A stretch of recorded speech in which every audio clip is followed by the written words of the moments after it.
सुरेश चंद्र सेठी प्रधान शिक्षक सरकारी उच्च प्राथमिक विद्यालय गंगपुर कोटावली बेगुना पार्क अवस्थित स्कूल ये मासव्यापी ये मकर महोत्सव बागमार अट्रिटार होउछि।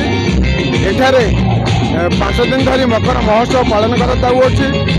जिलार विभिन्न ग्राम पल्ली एमतीक राज्यर विभिन्न कोण अनुकोण प्रतिदिन किछि ना किछि लोक आसी एठाई नृत्य परिवेषण करें समस्त उपभोग करूँ। आपण मैंने आसिक उपभोग करूँ। यह एक आनंदर समय यही समय को आम मैंने समस्त उपभोग करने संगे संगे आम परिवार समस्त आनिक उपभोग करा एठिकी देशर राज्यर विभिन्न जिलूर विभिन्न राजनीतिक नेता संगीत प्रेमी कला प्रेमी सांस्कृतिक प्रेमी से आसी निजर मत व्यक्त रखा संगे संगे अन्य मानक आनंद देउछंती एवं जहाँ फल यही 5 दिन धरी आम समस्त उपभोग करिबा।